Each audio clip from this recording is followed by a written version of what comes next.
Baik, Assalamualaikum warahmatullahi wabarakatuh. Alhamdulillah hari ini kita bisa bertemu lagi di mata kuliah konseling sesi ke-8 tentang tantangan dalam pendidikan dan konseling gizi gitu ya. Jadi bukan cuma di konseling tapi juga kita akan membahas sedikit tentang tantangan dalam menyampaikan pendidikan gizi. Nah, ini adalah latar belakang kenapa kita harus belajar tentang hal ini. Yang pertama, pendidikan gizi dan konseling gizi itu tidak selalu berjalan lancar dan mulus. Jadi, teman-teman mungkin nanti ketika sudah mulai terjun ke lapangan, itu akan menghadapi atau menemukan bahwa pendidikan gizi yang sudah kita rancang misalnya atau konseling yang kita harapkan berjalan mulus ternyata tidak selalu berjalan sesuai harapan kita. Nah, ahli gizi sebagai konselor atau pendidik harus memahami dan mempersiapkan diri untuk berbagai kemungkinan yang terjadi. Nah, jadi ini perlu dipelajari karena nanti ketika ternyata itu terjadi di lapangan, ahli gizi itu harus siap gitu. Oh, kalau masalahnya seperti ini, apa yang harus saya lakukan? Atau malah lebih baik lagi mempersiapkan kemungkinan-kemungkinan yang bisa terjadi seperti itu. Sehingga nanti walaupun ada masalah, kita bisa menghandle itu dengan baik. Nah, ada berbagai faktor yang dapat mempengaruhi jalannya pendidikan dan konseling gizi. Yang pertama, kondisi psikologis konselor. Jadi saya mulai dari sisi konselornya sendiri gitu. Jadi ketika kita menjadi narasumber, ketika kita menjadi konselor, itu kondisi psikologis kita itu penting untuk diperhatikan gitu ya. Kalau misalnya kita konseling dalam kondisi kita sendiri tidak stabil, nah itu bisa nanti jalannya tidak bisa baik gitu. Misalnya kita terus jadi terburu-buru pengen selesai atau kita tidak fokus ketika klien sedang menjelaskan gitu. Sehingga sangat penting kita untuk memahami bahwa kondisi psikologis konselor itu sangat berpengaruh gitu ya. Yang kedua, tipe klien dan tahapan perubahan perilaku. Nah, ini kita sudah bahas berkali-kali bahwa memang klien itu beda-beda gitu. Tidak selalu klien itu ketika ditanyai langsung menjawab misalnya. Ada klien yang sangat keras kepala. Ketika diberikan informasi mereka langsung istilahnya langsung membantah gitu. Ada yang seperti itu. Lalu tahapan perubahan perilaku juga sangat penting.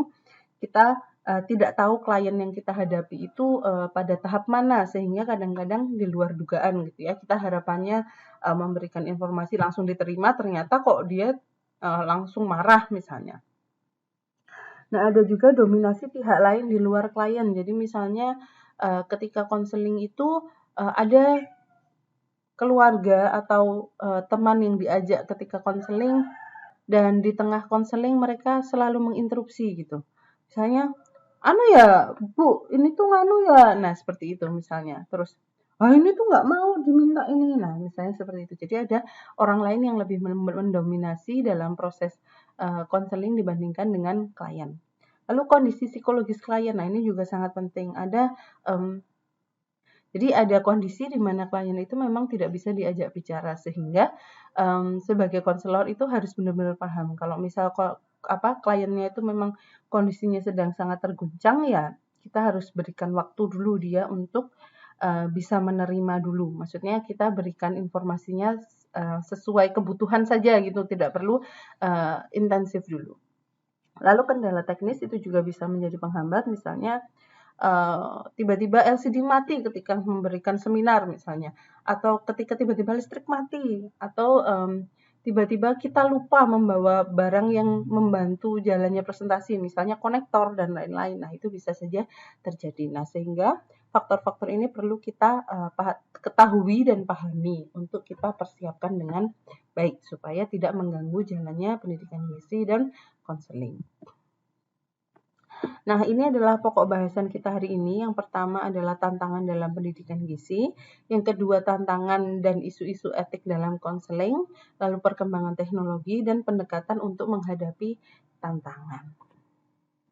Ya, oke, kita lanjut ya. Jadi yang pertama kita akan mempelajari dulu tentang tantangan dalam pendidikan gizi. Jadi ini khusus untuk pendidikan gizi. Nah, jadi ini saya ambil dari jurnalnya Fasli Salim Rumaiso dan kawan-kawan tentang tantangan dalam pendidikan gizi, yang mana mereka meneliti pendidikan gizi ini di sekolah dasar, ya, primary school.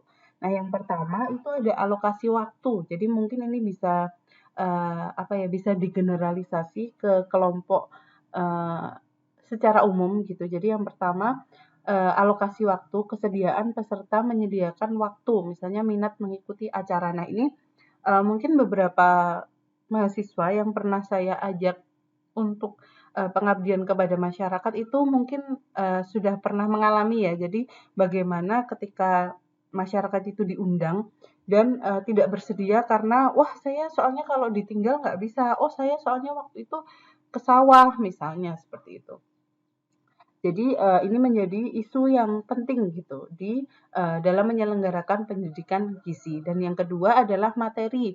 Jadi menyederhanakan materi sesuai kemampuan peserta. Jadi itu merupakan tantangan bagi kita narasumbernya untuk mengetahui oh tingkat pemahaman audiens kita seberapa gitu. Nah, itu kita sesuaikan dengan bahasa-bahasa yang mudah dipahami. Nah, itu perlu pengalaman dan perlu belajar juga seperti itu. Lalu sarana dan prasarana, kita tahu bahwa tidak semua kelompok masyarakat itu punya fasilitas yang memadai. Jadi ada masyarakat yang benar-benar nggak kenal namanya LCD gitu. Ada masyarakat itu ya memang kalau penyuluhan itu benar-benar penyuluhnya itu menyampaikan secara verbal tanpa ada bantuan media misalnya. Lalu yang terakhir adalah stakeholder dan faktor lingkungan. Nah, adakah dukungan dari pemangku kepentingan dan apakah lingkungan mendukung dilaksanakannya pendidikan gizi? Jadi, misalnya kita mau melaksanakan pendidikan gizi, ternyata dari orang yang kita ajak menjadi mitra itu merasa itu tidak penting gitu. Ngapain Mbak harus penyuluhan gizi buat anak sekolah? Anak sekolah ya udah biarin aja jajan di depan, mereka malah bisa milih misalnya. Nah, itu adalah contohnya. Lalu lingkungan yang mendukung dilaksanakannya pendidikan gizi, misalnya apakah di lingkungan sekolah tersebut memang sudah dibiasakan ada kantin sehat, dibiasakan ada tempat cuci tangan, ada hari makan buah bersama, misalnya. Nah, itu akan sangat membantu dalam pendidikan gizi. Nah, ini kita akan bahas sedikit lebih jauh dari yang tadi sudah kita pelajari di slide sebelumnya. Jadi karena edukasi gizi itu membutuhkan cukup banyak waktu, jadi kita tahu bahwa untuk orang datang ke acara pendidikan gizi, misalnya penyuluhan, seminar, itu butuh waktu. Setidaknya untuk acaranya sendiri 60 menit. Nah, itu belum termasuk waktu untuk persiapan datang dan perjalanan. Misalnya dia dari rumah berapa jam, kalau rumahnya jauh misalnya, atau berapa jam dia harus lebih awal siap-siap mandi dan lain-lain. Nah, itu yang biasanya menjadi tantangan orang jadi tidak ingin ikut seperti itu. Nah, selanjutnya harus meluangkan waktu di antara jadwal peserta yang padat. Jadi tidak semua peserta pelatihan kita itu adalah orang yang luang gitu. Banyak yang di antara ibu-ibu itu, bapak-bapak itu yang agendanya sangat padat gitu. Bahkan lebih banyak yang padat daripada yang luang gitu ya. Jadi ketika kita tawarkan, Bu, ini ada acara dari UAD misalnya, itu waduh Mbak lah, saya itu jam segitu saya lagi banyak kerjaan misalnya. Nah, yang terakhir terkadang memiliki efek ekonomi. Nah, ini ada kaitannya dengan poin kedua. Ada beberapa orang yang ketika harus meluangkan waktu datang, itu mereka kehilangan pendapatan gitu. Misalnya mereka harusnya jualan, terus akhirnya harus ditutup karena datang misalnya. Nah, itu pendapatan yang hilang itu biasanya jadi menjadi pertimbangan seseorang untuk mau datang atau tidak ke acara pendidikan gizi. Nah, lalu yang kedua materi. Nah, tidak semua kelompok sasaran itu memiliki derajat literasi yang baik. Jadi banyak yang kelompok masyarakat kita yang merasa bahwa belajar datang di acara untuk belajar seperti itu bukan sesuatu yang menarik seperti itu. Nah, topik yang diangkat dianggap tidak menarik sehingga partisipasi peserta rendah. Nah, misalnya kita angkat tentang sertifikasi produk halal pada UMKM gitu. Nah, mereka berpikir, oh saya belum mau seperti itu. Saya belum minat untuk ke halal kok misalnya seperti itu sehingga tidak mau bergabung. Materi dan cara penyampaiannya tidak menyentuh peserta sehingga informasi yang disampaikan tidak maksimal. Ya, jadi misalnya yang tidak menyentuh peserta tuh kita menyampaikannya tuh lempeng gitu. Kita tidak tahu apa isu-isu yang ada di masyarakat. Jadi kita cuman terpaku pada slide gitu. Nah, sehingga peserta ketika mendengarkan kita berbicara itu ini ngomong apa kayak gitu. Nah, itu perlu diperhatikan. Nah, sehingga untuk bisa menyampaikan materi yang baik, perlu membuat materi yang sederhana dan mudah untuk dipahami. Gambar dan tulisan harus disesuaikan. Jadi mudah dibaca dan tidak mendistraksi atau mengacaukan fokus. Jadi banyak yang karena ingin semuanya materinya ditampilkan, akhirnya tulisannya sangat banyak gitu. Nah, biasanya supaya nggak bosan punya ide tuh, oh dikasih gambar aja. Nah, ternyata gambarnya atau apa namanya itu atau animasinya misalnya yang dipasang ternyata malah mengacaukan fokus gitu ya. Oke, nah ini adalah contoh slide yang teman-teman bisa lihat. Kira-kira pendapat teman-teman gimana? Apakah tulisannya terlalu banyak? Apakah penambahan animasi di slide ini itu membantu supaya tidak bosan. Jadi coba teman-teman lihat dan berikan pendapat gitu ya. Dengan seperti ini, warnanya seperti ini, judulnya seperti itu. Apakah slide yang seperti ini itu nyaman untuk dilihat gitu. Nah, lalu kita akan bandingkan dengan slide ini. Kira-kira menurut teman-teman mana yang lebih nyaman untuk dibaca gitu. Jadi pada slide ini banyak yang disesuaikan. Misalnya untuk apa namanya gambar bergeraknya kita bikin yang lebih lambat seperti itu.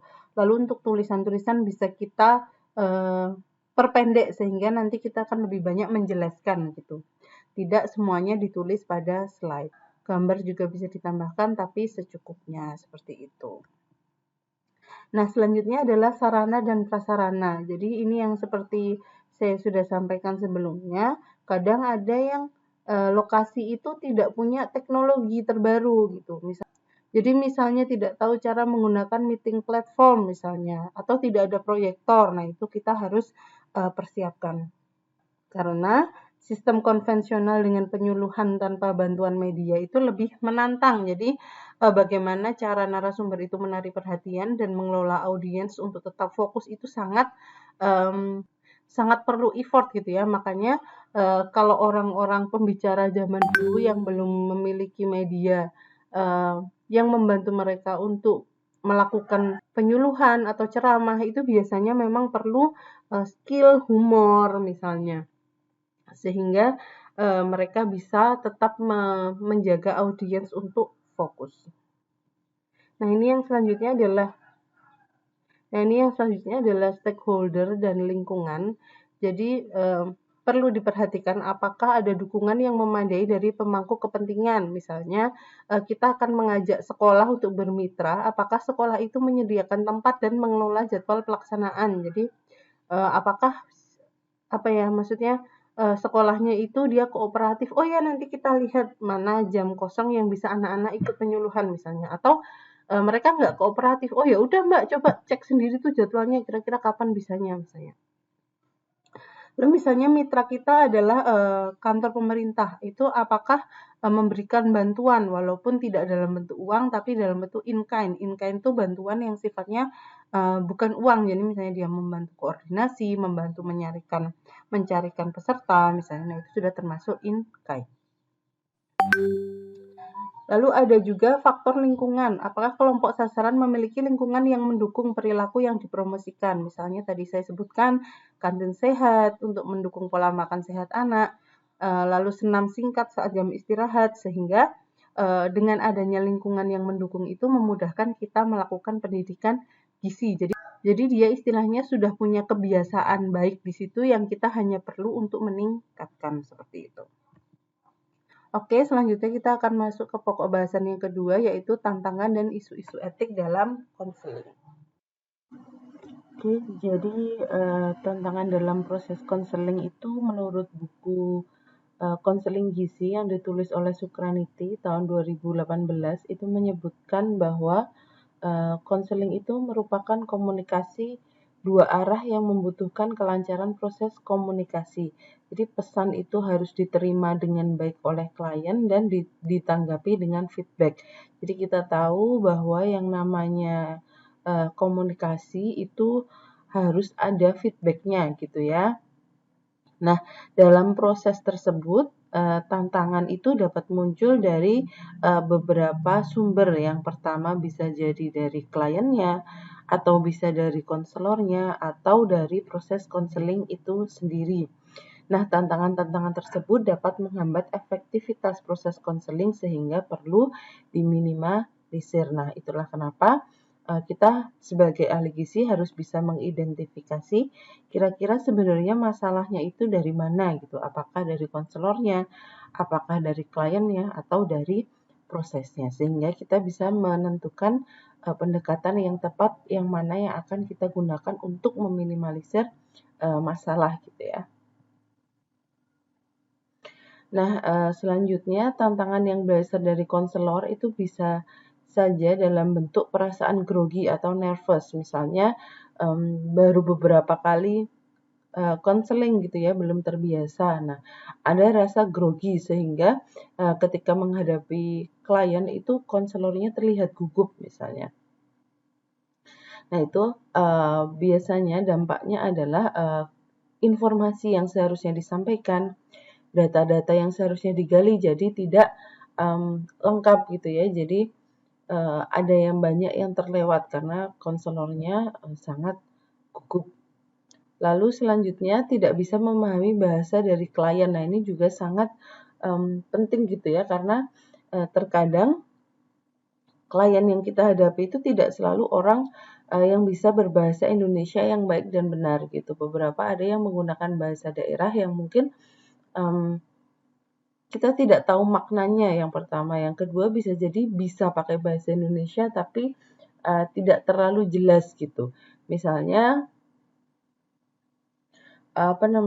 kita tiba-tiba kedatangan klien yang bahasanya bahasa Banjar misalnya gitu. Nah, itu kan pengucapannya berbeda ya. Misalnya dia terbiasa menyebutkan huruf F menjadi P atau sebaliknya. Sehingga kadang-kadang kita sebagai konselor harus memahami apa ya yang dimaksud gitu. Ada beberapa juga kalimat-kalimat yang hampir sama dengan bahasa Indonesia yang ternyata artinya berbeda misalnya seperti itu. Jadi itu harus kita sadari dan kita persiapkan dengan baik gitu. Lalu ada juga pertanyaan tidak terstruktur. Jadi kadang karena terlalu banyak yang mau kita tanyakan gitu.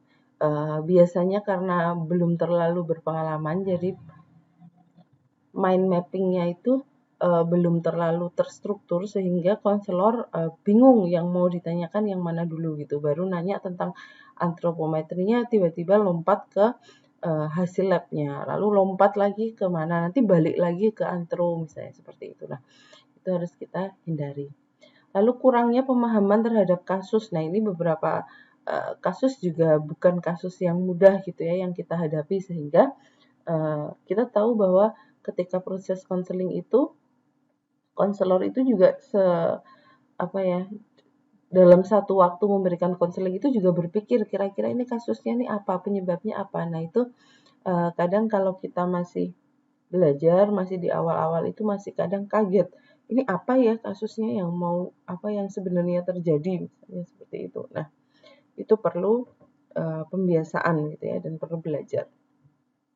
Lalu kurangnya keterampilan komunikasi. Nah, ini seperti yang sudah kita coba di beberapa pertemuan sebelumnya.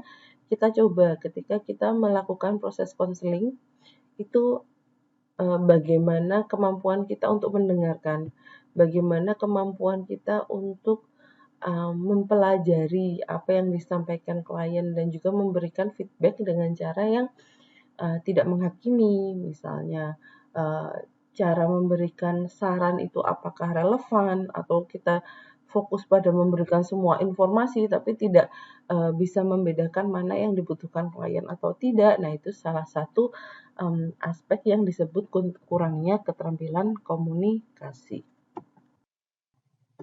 Oke, yang kedua yang bisa menjadi sumber tantangan itu adalah dari klien itu sendiri. Jadi misalnya ada klien yang kurang terbuka, jadi dia ketika proses konseling itu ditanya jawabannya pendek-pendek terus, sehingga konselor itu untuk menggali agak susah gitu ya. Jadi misalnya ditanya, "Gimana Bu yang dirasakan?" "Nggak apa-apa sih Mbak," kayak gitu. Lalu kira-kira menurut Ibu bagaimana? Ya kalau saya sih biasa aja. Nah, seperti itu. Jadi kalau kliennya seperti itu, nanti proses konselingnya juga akan lebih perlu usaha untuk bisa mendapatkan informasi yang kita butuhkan. Lalu yang kedua, kurang fokus. Kurang fokus itu misalnya ketika proses konseling itu misalnya ada ibu yang membawa anak gitu, membawa bayi. Nah, itu kadang untuk membangun fokus itu perlu usaha gitu ya. Kadang karena anaknya mungkin nangis atau apa, tiba-tiba di tengah kita bicara, ibunya tiba-tiba, "Apa Dek? Anu Dek," dia fokus ke anaknya gitu, karena anaknya terlihat gelisah atau apa. Nah, itu kita perlu sebagai konselor itu tanggap gitu. Misalnya tidak melanjutkan ngomong gitu, tapi kita coba berhenti dulu, kita coba lihat ibunya fokus kemana, misalnya fokus ke anaknya, kita bisa juga menyapa anaknya gitu, "Adek, kenapa?" gitu. "Mau ngajak ngobrol ya, Dek," misalnya. Atau, "Kenapa, Dek? Anu ya, di sini itu ya rame ya," misalnya seperti itu. Jadi perlu memberikan tanggapan yang membantu ibu untuk fokus kembali gitu. Lalu sulit menyampaikan masalah karena keterbatasan bahasa. Nah, ini seperti yang saya sampaikan tadi, kadang-kadang klien kita itu tidak selalu bisa berbahasa Indonesia dengan baik dan benar gitu, sehingga bingung, apa ya Mbak misalnya yang bahasanya itu apa gitu. Misalnya ada juga yang orang Jawa yang mungkin dari desa yang bisanya bahasa Jawa gitu, ketika ketemu dengan kita, kita tahu bahwa kita itu bukan orang Jogja atau bukan orang Jawa, itu mau pakai bahasa Indonesia itu bingung gitu, kayak ragu-ragu gitu. Nah, itu bisa juga menjadi kendala. Atau terburu-buru. Nah, biasanya ketika klien itu terburu-buru mau kemana gitu, misalnya keburu-buru mau pulang gitu, atau awalnya itu tidak berencana konseling tapi diminta konseling, nah itu biasanya lalu menjadi tidak fokus ya, karena fokusnya cepat selesai gitu. Lalu selanjutnya denial atau membantah. Nah, membantah itu adalah ketika diberikan informasi itu klien itu otomatis menolak gitu. Jadi Bu, ini kan Ibu menurut informasi dari dokter tadi sudah diinformasikan bahwa Ibu itu ada tekanan darah tinggi. Wah, belum selesai kita ngomong, kliennya, "Kalau cuma segitu tuh lah ya biasa tuh Mbak, kalau orang tua, masa ya orang tua kok tensinya disamain sama yang muda," misalnya. Nah, itu adalah contoh dia denial, membantah. Bisa juga dengan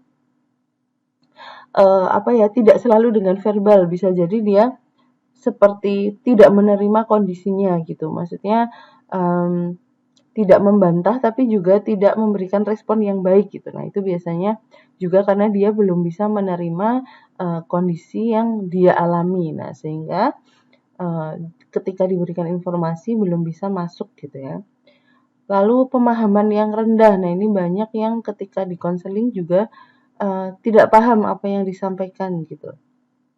Pada suatu penyakit misalnya dibilang tekanan darahnya tinggi, dia tidak paham apa itu tekanan darah tinggi gitu, sehingga ketika kita menjelaskan perlu lebih banyak usaha.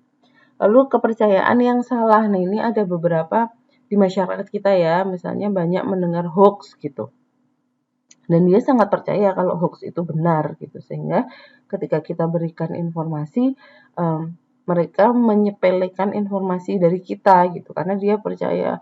Misalnya seperti di WhatsApp group misalnya itu tersebar bahwa COVID itu hanya rekayasa misalnya.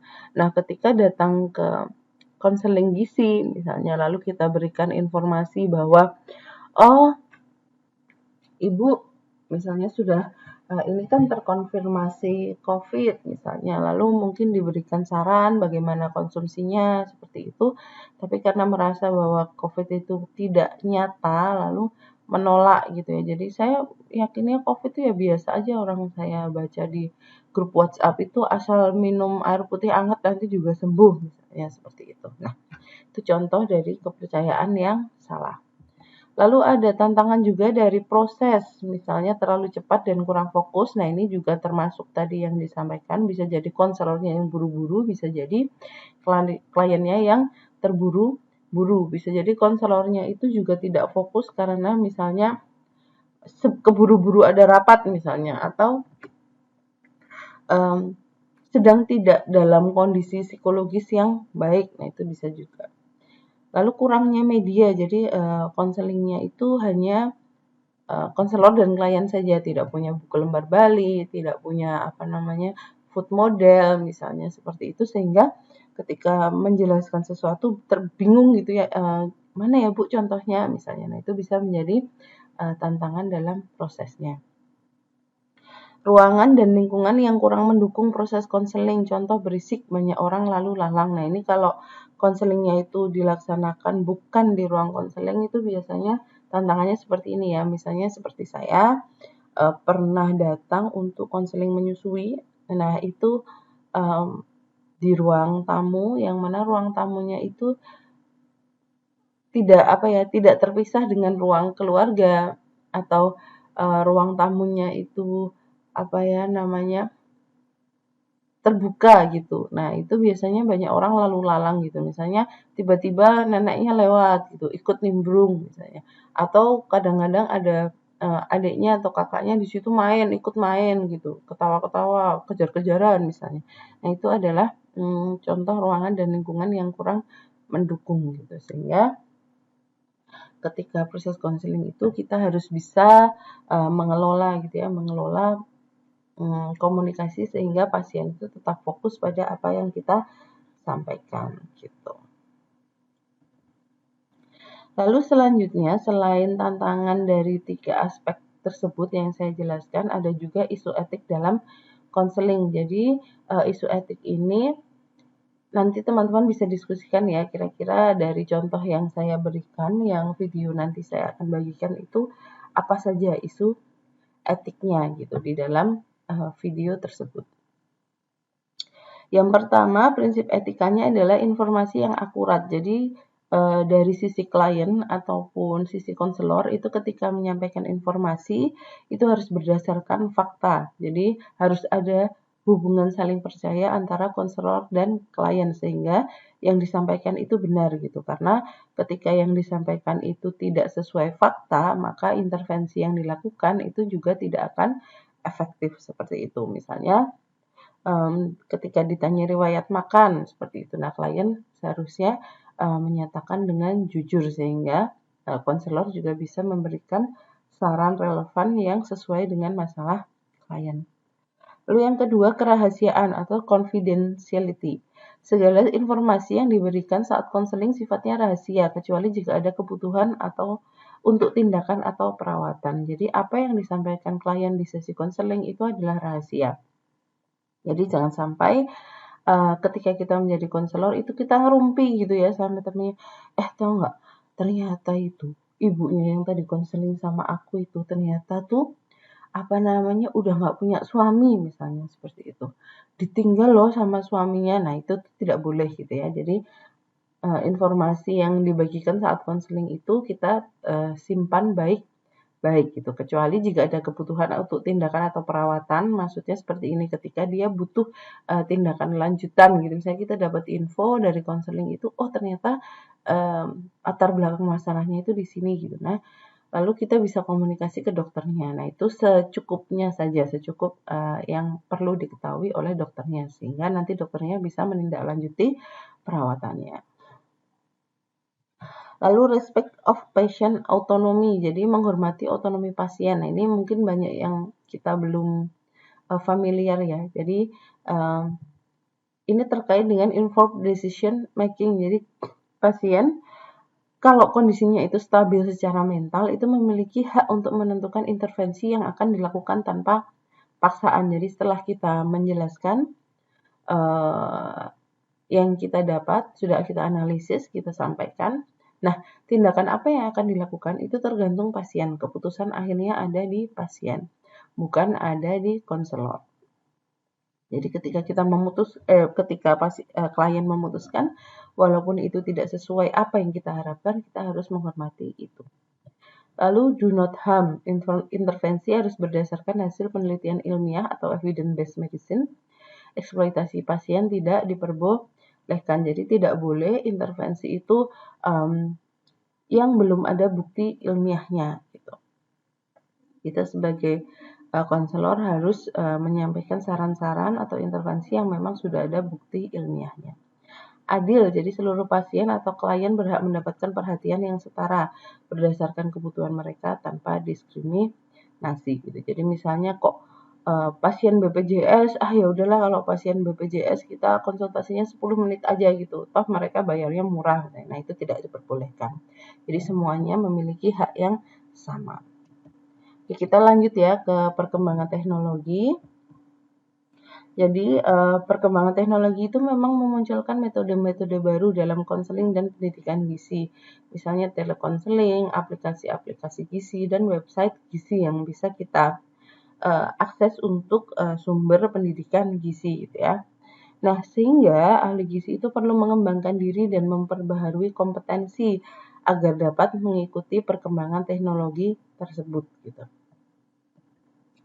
Nah, ini adalah salah satu yang cukup menarik dan cukup banyak diminati di masa pandemi yang disebut dengan telekonseling. Jadi telekonseling adalah konseling yang menggunakan telepon, video conference atau media di internet.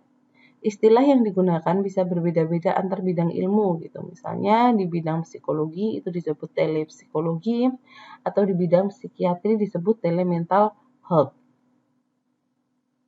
Inti proses dan tujuan sama dengan konseling tatap muka. Jadi sebenarnya dari proses dan tujuannya itu tidak jauh berbeda dengan konseling yang tatap muka. Nah, di masa pandemi ini telekonseling menjadi alternatif untuk melakukan intervensi karena tidak bisa langsung bertemu gitu ya. Kita harus jaga jarak dan lain-lain sehingga telekonseling ini menjadi alternatif untuk melakukan intervensi. Jadi perkembangan teknologi itu memang menarik ya, karena dulu di awal sebelum terjadi pandemi itu kan sebenarnya telekonseling itu sudah mulai berkembang gitu. Misalnya ada di web Halodoc misalnya yang mana klien itu bisa konsultasi secara online lalu mendapatkan obat yang dibutuhkan di apotek terdekat berdasarkan resep dokter yang melalui aplikasi itu gitu. Nah, dulu sempat ada isu gitu, isu apakah boleh dokter itu memberikan resep tanpa bertemu langsung dengan klien. Nah, waktu itu menjadi isu yang cukup hangat gitu.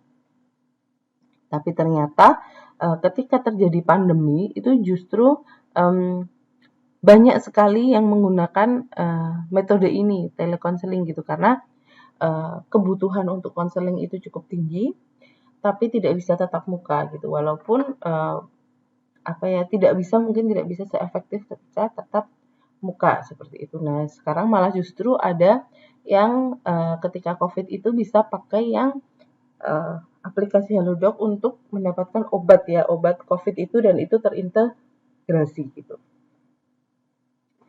Oke. Nah, ini tantangan yang muncul akibat perkembangan teknologi. Jadi bisa jadi dari kliennya. Jadi klien itu lebih melek informasi dan lebih kritis gitu. Jadi klien itu gimana Bu? Ini kan saya pernah baca seperti ini, seperti itu. Nah, apakah menurut Ibu benar misalnya? Nah, sehingga konselor itu memang harus update gitu untuk dapat memberikan konseling yang sesuai dengan kondisi klien kita yang lebih melek informasi gitu. Jadi jangan sampai ketika konseling itu, oh maaf Bu, saya belum pernah dengar itu gitu misalnya. Yang kedua, beberapa klien tidak merasa puas dengan konseling secara online. Nah, ini ada beberapa yang tidak mantep gitu ya. Rasanya kalau nggak ketemu konselornya secara langsung itu berasa kok kayaknya konselingnya nggak itu ya, nggak bisa maksimal ya, misalnya seperti itu. Misalnya ada konseling-konseling yang membutuhkan praktek seperti konseling menyusui, yang kita harus mempelajari mengajarkan metode menyusui yang efektif. Nah, itu kalau online itu terkadang masih belum puas ibunya gitu. Lalu ada juga tantangannya dari konselornya. Yang pertama harus mempelajari tata cara penggunaan aplikasi telekonseling. Jadi banyak konselor itu misalnya yang sudah senior itu tidak terlalu mengenal berbagai jenis aplikasi gitu ya. Lalu tata cara telekonseling yang online itu seperti apa, seperti itu. Sehingga kita sebagai konselor yang mungkin lebih lebih update teknologi itu harus menyesuaikan dengan ini gitu. Lalu yang kedua, terkadang ada klien yang tidak kooperatif, menghilang di tengah sesi konsultasi atau membatalkan sepihak gitu. Jadi kalau online itu kan kadang karena tidak tatap muka gitu ya. Nah, itu sehingga kadang-kadang di tengah itu hilang gitu. Bisa jadi karena kehabisan pulsa, bisa jadi karena memang tidak mau melanjutkan gitu. Jadi di tengah sesi kliennya hilang atau membatalkan sepihak. Jadi misalnya sudah kita siap meluangkan waktu, ternyata kurang 5 menit di info, oh saya nggak bisa konseling hari ini misalnya. Nah, itu menjadi tantangan tersendiri.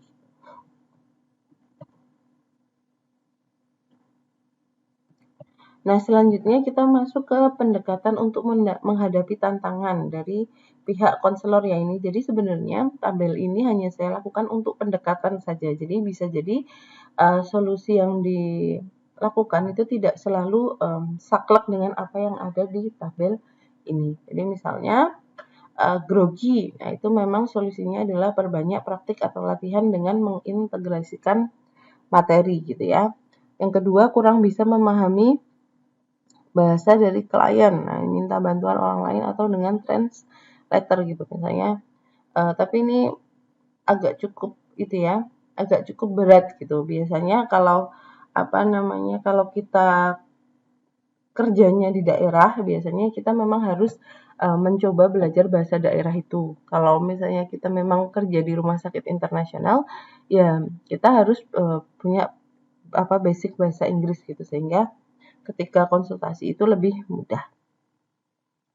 Lalu pertanyaan tidak terstruktur itu bisa melakukan persiapan terkait pemahaman materi dan pengalaman gitu. Jadi terbiasa, oh yang harus ditanyakan tuh urutannya apa gitu. Nah, itu selesaikan dulu satu-satu gitu. Lalu pemahaman terhadap masalah yang dihadapi atau klien itu sama persiapan materi. Lalu keterampilan komunikasi itu juga harus latihan gitu. Lalu konselor tidak mampu menyampaikan masalah yang dihadapi atau pasien atau klien. Nah, itu bisa dimodifikasi dengan menggunakan bahasa yang sederhana dan bisa dipahami klien dan melakukan latihan komunikasi. Nah, ini yang dari sisi klien, misalnya kliennya kurang terbuka, itu kita perlu melakukan pendekatan yang membuat klien itu merasa nyaman dengan konselornya. Gitu. Kalau sudah nyaman, sudah ada rasa percaya, biasanya lebih mudah untuk bercerita. Lalu kurang fokus, bisa dilakukan konselor yang mengarahkan pembicaraan. Lalu keterbatasan bahasa, tadi bisa dilakukan seperti yang sudah saya jelaskan atau dengan mencoba bahasa yang lebih sederhana gitu. Lalu terburu-buru, ada komitmen waktu di awal konseling, jadi kita nanti jelaskan ke klien bahwa misalnya, oh nanti kita konselingnya itu 45 menit ya Ibu, jadi selama 45 menit itu nanti kita akan banyak diskusi seperti ini, jadi apakah Ibu bersedia kalau di 45 menit itu sementara kita hanya mendiskusikan topik misalnya yang akan kita bahas misalnya. Lalu klien yang membantah itu meyakinkan, lalu menggunakan bahasa tubuh untuk menegaskan kembali gitu ya. Ada juga yang pemahamannya rendah itu menggunakan bahasa yang sederhana. Jadi ketika klien memang pemahamannya rendah, kita harus menyesuaikan bahasanya jadi bahasa yang lebih mudah dipahami oleh klien. Lalu kepercayaan yang salah terhadap makanan. Ini bisa dicontohkan dengan pemahaman yang sederhana. Lalu kemampuan klien dalam menerima alternatif, tadi yang denial. Lalu memperbanyak alternatif sesuai dengan kemampuan klien. Dan ini butuh proses ya, tidak bisa langsung gitu. Nah ini kalau dari sisi prosesnya, hambatannya misalnya terlalu cepat, kurang fokus, itu konselornya yang harus mengendalikan. Sehingga tadi konselor itu memang tidak boleh terburu-buru gitu, harus memang meluangkan waktu. Lalu mengarahkan dan mengendalikan proses komunikasi agar efisien dan efektif. Lalu media itu cukup jelas, jadi harus ada persiapan media dan menyiapkan media yang sesuai. Jadi memang konselor itu harus siap gitu ya dengan media-media yang mungkin dibutuhkan untuk proses konsultasi. Lalu selanjutnya ruangan, sarana, dan suasana lingkungan, persiapan ruangan, sarana konseling, dan suasana yang mendukung.